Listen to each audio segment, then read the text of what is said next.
começa agora mais um programa Mudando de Assunto com o comandante João, da Polícia Rodoviária Federal. Comandante, hoje o nosso assunto é os jovens no trânsito, né? A gente havia conversado antes que seria interessante implementar esse assunto no dia a dia das escolas, né? Com certeza, eu acho bastante interessante ter uma disciplina mesmo, desde da pré-escola, primário, até o segundo grau, uma disciplina que cuide não só do trânsito, mas também a parte de drogas e sexo ou cidadania em geral. Que discuta esses assuntos, que seja parte de conscientização dentro da escola, né? Com certeza, começar a conscientizar o jovem desde de criança até pouco antes ali dele fazer a formação para retirar a sua habilitação para poder dirigir. Porque a gente sabe que hoje em dia os jovens são grandes causadores de acidentes e de mortes por todo o país, né? Infelizmente tem muitos jovens que saem dirigindo, não têm habilitação ou não têm aquela experiência necessária para conduzir seus veículos e se envolvem em acidentes e acidentes muitas vezes bastante graves. E como que tu vê hoje a relação do jovem com a velocidade excessiva e também com o álcool? O jovem, normalmente a idade que ele vai tirar sua CNH, 18 anos, ele está em aprendizado, em transformação. Então ele está experimentando o álcool, ele está começando a dirigir e chega um certo momento que ele acha que ele já pode tudo. Então pega um veículo, acha que pode andar, fazer o veículo andar na velocidade final dele e com certeza nós não temos rodovias para isso.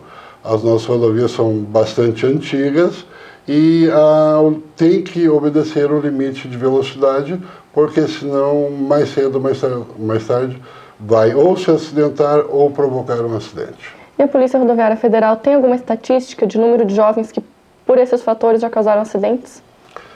Olha, nós temos estatística de pessoas que se envolveram em acidentes. Dos 15 aos 20, 29 anos, das pessoas que perderam suas vidas em acidentes ou lesões graves, em torno de 40% de todos os feridos são entre esse limite de idade, entre os 15 e 29 anos. Certo. Em relação a, como a gente já tinha comentado antes, a falta de experiência. Porque como a gente tinha conversado, quando o jovem ganha confiança, acha que está dirigindo muito bem, é que acaba acontecendo um acidente, né? Com certeza. Isso é em tudo. Pode ser um automóvel, uma bicicleta, uma motocicleta. A hora que a gente pensa que sabe, é realmente onde acontecem as coisas. A gente acha que tem condições de conduzir um veículo a 150 km por hora, só que vai ver que qualquer coisa que aconteça, qualquer imprevisto que venha a ocorrer, um animal cruzando na frente do veículo, a gente vai ver que nessa velocidade não tem controle nenhum sobre o veículo. Sim, isso pode afetar, causar um acidente que envolva outras pessoas, então é sempre interessante tu não avançar os seus limites, né? Não, com certeza. O que tem que fazer é sempre andar dentro dos limites, dentro das regras de trânsito. Ou seja, se a velocidade máxima é 80, andar a 80. Cuidar os locais que podem fazer uma ultrapassagem ou não. Então tem que atentar para os limites estabelecidos no trânsito. E outro problema que a gente vê bastante, até aqui na nossa cidade, são jovens que ainda não têm a carteira de habilitação e pegam um carro para não só andar dentro da cidade, como fazer viagens, né? Com certeza a gente flagra muitas pessoas que não possuem carteira de habilitação. A primeira coisa que eles pensam é em comprar o veículo e não ter a carteira. tirar a carteira, ter a habilitação para poder conduzir o veículo. Então eles compram o veículo e saem transitando. A maioria das vezes sem conhecimento nenhum sobre as normas de circulação e vêm a se acidentar e muitas vezes, perder a vida nesses acidentes. Em casos de jovens que são apreendidos dirigindo sem carteira de habilitação, o que acontece com eles? Depende da situação. Se ele for só abordado normal e não possui a CNH, é retido o veículo até que venha uma pessoa habilitada para conduzir esse veículo. É feita a notificação, né, a multa para ele, vai ter que pagar a multa e, consequentemente, ele não vai poder mais continuar dirigindo. Claro. Mas o que muitas vezes ocorre, a gente libera esse veículo para uma pessoa habilitada, o pai, ou um irmão, um amigo. Lá na frente, essa pessoa vai pegar de volta o veículo e não vai tirar a sua CNH. Dali a pouco está com o veículo com um monte de multas, aí ele vai pensar, pô, por que eu não fiz minha CNH antes? Aí já tem um monte de conta para pagar. Para a gente finalizar, então, eu queria que tu deixasse uma mensagem para quem está tirando a carteira agora, ou por mais que já dirija há alguns anos, ainda está nessa fase de experiência, em relação à conscientização no trânsito.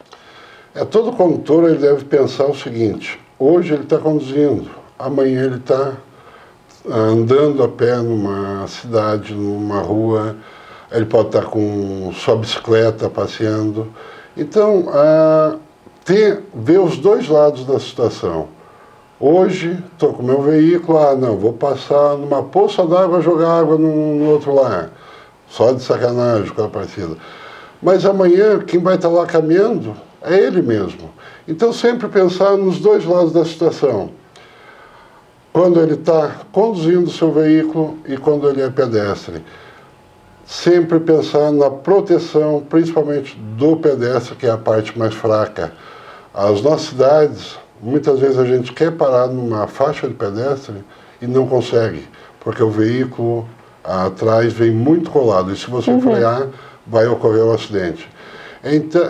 Então, praticar a direção defensiva, sempre pensar à frente no que pode ocorrer se ele não conduzir corretamente o seu veículo. Tá certo, então muito obrigada, comandante, por tirar todas essas dúvidas. Eu queria que tu deixasse um contato para quem tiver alguma curiosidade ou alguma dúvida, para poder falar com vocês. O telefone da nossa delegacia é o 32230271. Qualquer dúvida, qualquer coisa que queira saber, é só ligar para a gente que a gente terá o maior prazer em poder informar. Tá certo, então muito obrigada. Eu encerro agora por aqui, mas nós já voltamos com mais um bloco do programa Mudando de Assunto.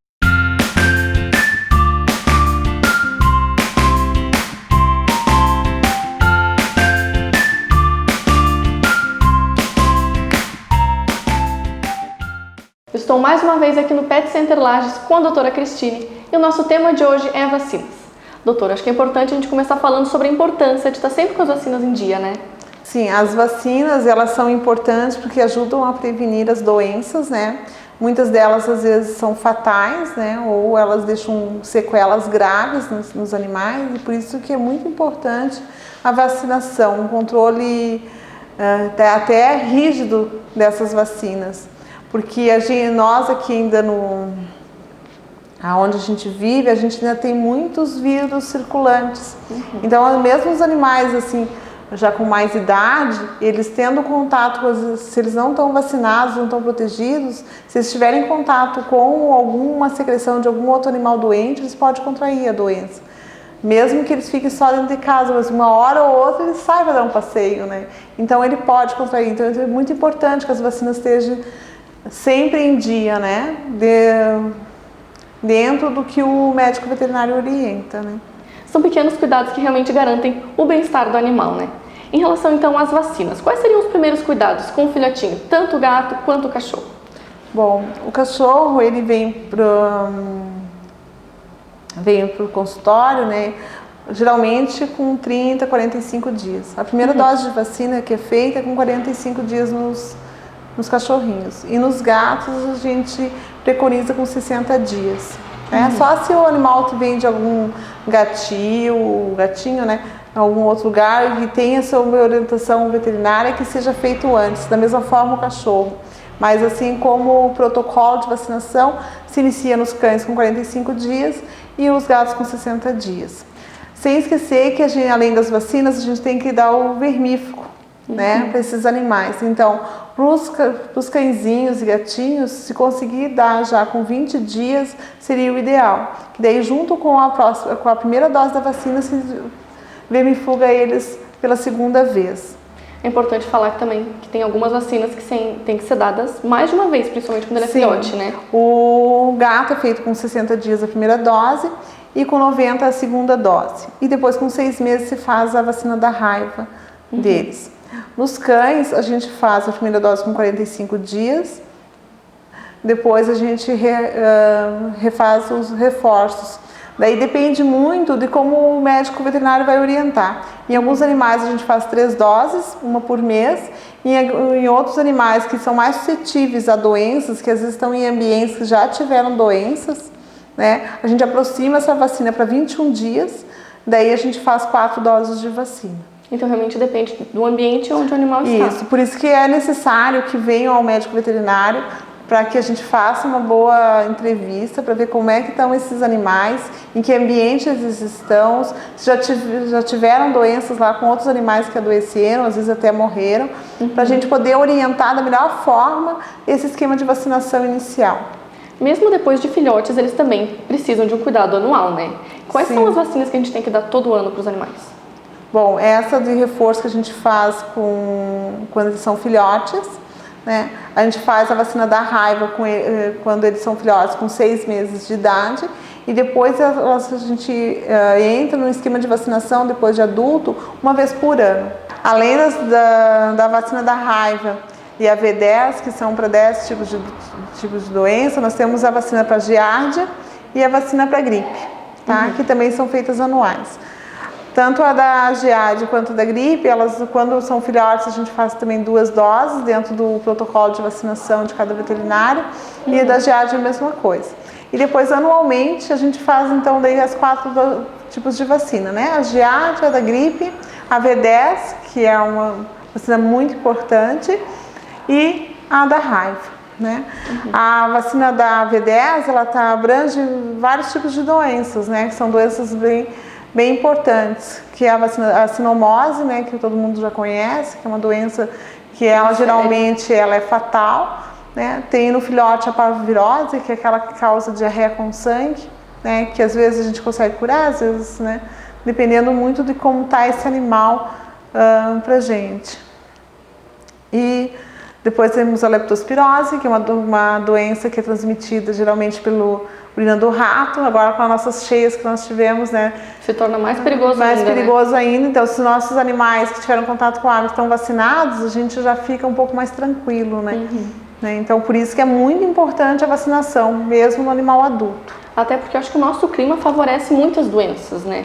Então tem que estar sempre cuidando. Até eu acho que muita gente acha que a gripe no animal não é tão séria, mas é sim, né? Porque assim, a gripe é que nem nós, né? A gente pode contrair uma virose. Coisa pouca, como pode ser um problema bem sério. E pode ela ter as suas complicações. E no animal a mesma coisa. Às vezes pode ser uma simples gripe que passa, que dá e passa, mas às vezes o animal pode ter uma baixa de imunidade, algum intercurso durante aquele período e desenvolver, por exemplo, uma pneumonia. Né? Então, daí você tem que se tratar com antibióticos, às vezes até causar o internamento dele. E você tendo a vacina, né? E fora o incômodo, né, daquele animal tossindo, espirrando, inapetente, né? Que às vezes para de se alimentar, né? Sim. E é também importante a gente sempre manter, então, em dia a carteira de vacinação do cachorrinho ou do gato, né? Com certeza, porque assim, todo animal que vem para nós para uma consulta, que estão às vezes com algum sintoma, se você pega a carteirinha dele e essa carteirinha está em dia, a gente descarta uma série de doenças, né? Sim, é muito mais fácil. Mais fácil, então você já vai começar a pensar em um outro quadro. Agora, se eles estão sem a vacina, daí você já começa a pensar que além daquela complicação, tu tem já uma virose ali atrás também junto. E às vezes a gente pode nem saber, às vezes quem sabe até deu vacina e não marcou na carteirinha. Eu acho que é até perigoso tudo isso, né? Sim, com certeza.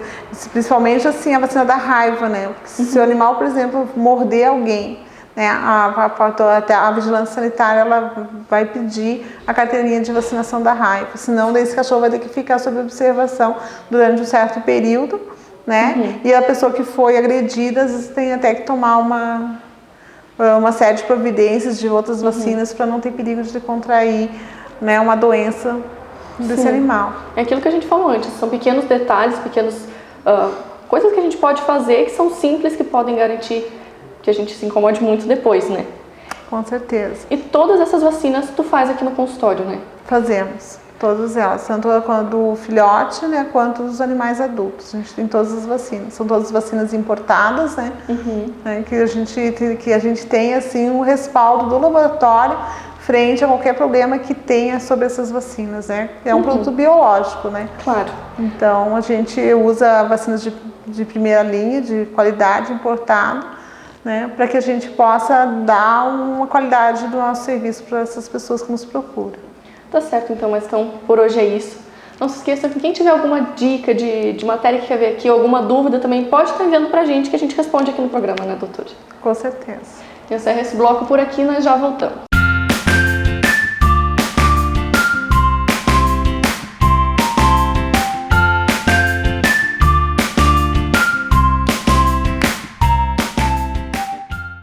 Mais uma dica de beleza aqui no Espaço Flávia Rocha. E hoje a gente vai fazer um corte, né, Flávia? Isso. Hoje a gente vai passar uma tendência de corte, que é a tendência de verão 2016.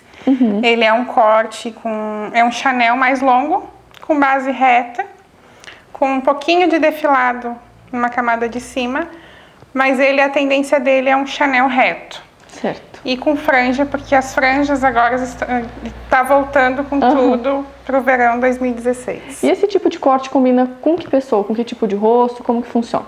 Como ele é um corte, ele é um Chanel mais longo, ele não vai interferir tanto no formato do rosto. Se ele fosse um Chanel mais curto, aí sim, aí exige um determinado tipo de rosto. Mas como ele é um Chanel mais longo e é uma base reta, não interfere tanto. Geralmente ele alonga mais o rosto, né? Ele alonga um pouquinho mais. Mas então, vamos começar. Vamos. Então, o cabelo dela, ele tá com uma base mais longa. A gente não vai tirar tanto do comprimento para mostrar o corte que nem todo Chanel precisa ser curto, né? Ele pode ter uma base mais longa.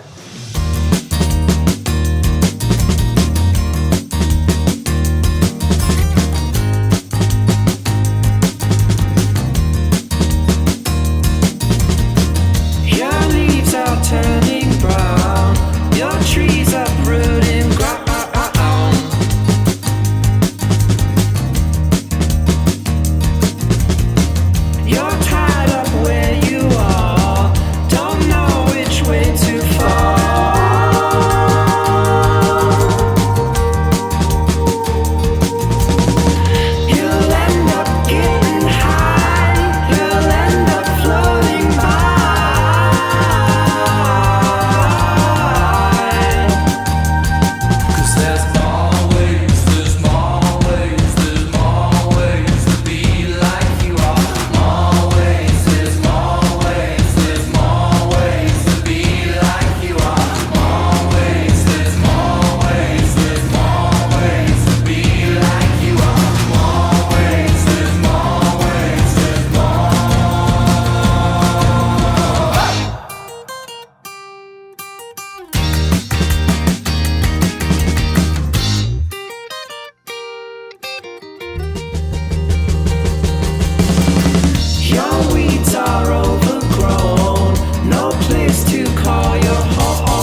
Aqui a gente fez uma franja toda desfiada, mas não aquele corte reto, saindo o defilado da franja até o comprimento normal. Flávia, então o corte está feito, né? Ficou Tá muito pronto. legal. E eu queria que tu falasse um pouco sobre como foi a finalização dele. Depois que o corte Então. já estava pronto, tu já secou. Isso, eu gosto de finalizar ele depois de seco, porque a maioria dos cabelos, ainda mais ela tem bastante cabelo, o cabelo dela é um fio mais grosso. Então, dependendo do corte que a gente faz, ele fica muito cheio, muito armado. Muitas vezes as pessoas têm trauma de corte Chanel porque eu vou ficar um capacete, mas não. Tudo vai de técnicas que você usa para finalização. Sim. No caso, eu finalizei o corte dela, depois de seco, eu texturizei a franja. A gente definiu o comprimento até mesmo que ela queria. Fez o efeito que a gente queria, totalmente desfiado, Sim. né? Acompanhando o comprimento dele, a gente desfiou até chegar no comprimento. A gente deixou ele reto, mas com a parte de cima um pouquinho mais desconectada. Até para dar mais movimento, No né? final, eu dei uma texturizada com a tesoura navalha, até mesmo para tirar aquela marca e aquele aspecto de cabelo pesado. Sim. Então, geralmente, nos meus cortes, eu sempre finalizo com algum tipo de texturização para dar um efeito diferente no corte e tirar aquele ar de corte pesado. E de produtos depois, o que tu usou nela? No cabelo dela, eu usei uma pomada para finalizar, porque eu não queria um cabelo mais liso, eu queria um cabelo um pouquinho mais modelado. Então, como esse corte é um corte assim para você usar mais bagunçado, se eu usar só um olhinho, ele não vai não vai segurar. Então, se eu usar a pomada, ela vai definir o fio e finalizar aí com um spray, só para manter um pouquinho mais o formato de como ficou o cabelo dela. Tá certo, então por hoje é isso. A gente vai deixar todos os contatos do salão para quem tiver interesse em vir mudar o visual, vir aqui com a Flávia. E eu encerro essa dica de beleza dessa semana por aqui.